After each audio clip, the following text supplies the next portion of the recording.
if we are to make any headway, is to bring in laws, regulations, and policies that encourage transparent financial transactions, as well as implementing measures that will mitigate the incentives that facilitate illegal outflows from the continent. That was President Muhammadu Buhari at a recent high-level roundtable on corruption, migration, and bridging Africa's infrastructure gap in New York, the United States of America, where he sought the support of the world leaders to tackle corruption in the country. Illicit financial outflows. The African Union also met recently in Abuja, the nation's capital, and raised the alarm that a whopping $50 billion is lost annually to illicit financial flows out of the African continent, with negative impact on Africa's development and governance. We have in place Economic and Financial Crimes Commission. We equally have ICPC, Independent Corrupt Practices Commission. We have Code of Conduct Bureau. We have Code of Conduct Tribunal. We have Central Authority Unit, and we equally have Financial Intelligence Unit.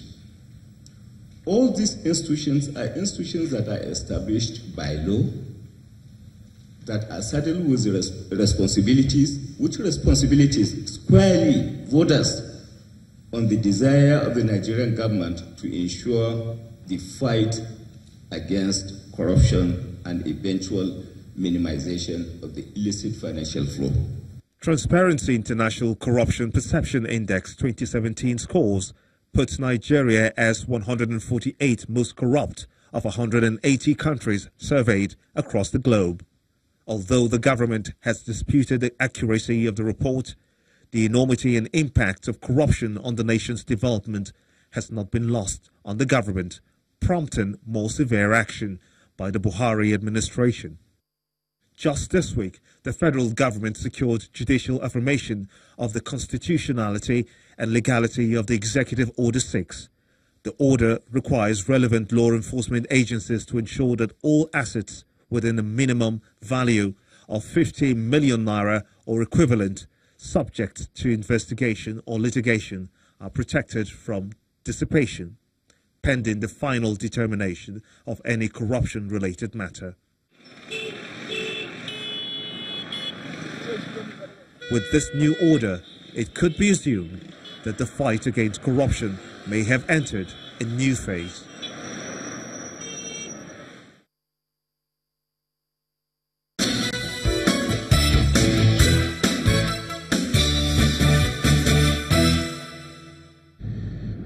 Yes, indeed, and we're here to review the attendance reactions to the Executive Order 6. Today, we're joined by, on my immediate right, Mr. Wahab.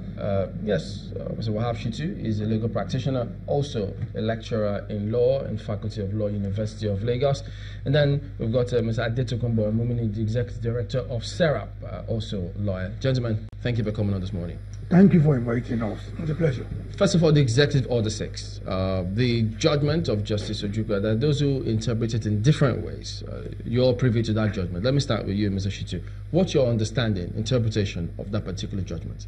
Well, the judgment merely strengthens the Executive Order 6, which says which, as your promo has indicated, is designed to prevent dissipation of assets. No, the promo was talking about the Executive Order. The Executive Order 6, yes. But the judgment itself, you're saying the judgment strengthens this particular order. Yeah, it strengthens that particular order, but without saying that, without stipulating that rule of law must not be complied with.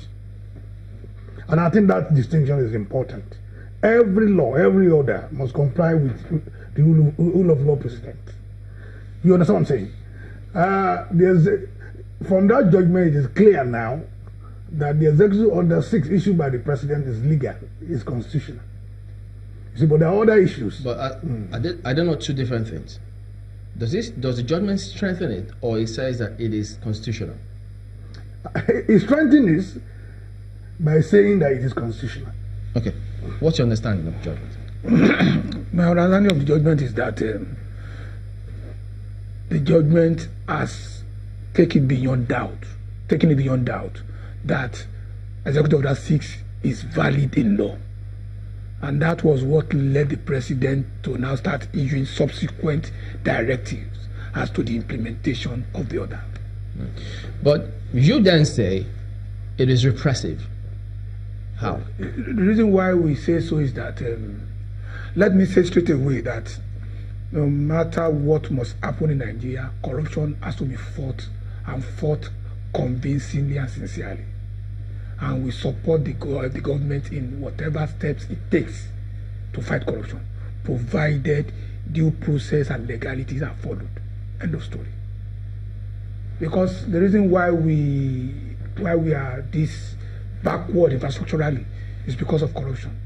The reason why every person that is charged with an offense will feign injury and say, I want to go abroad because there are no sufficient medical facilities here, it's because of corruption. So whatever the government must do to fight corruption frontally and sincerely, we support. But legality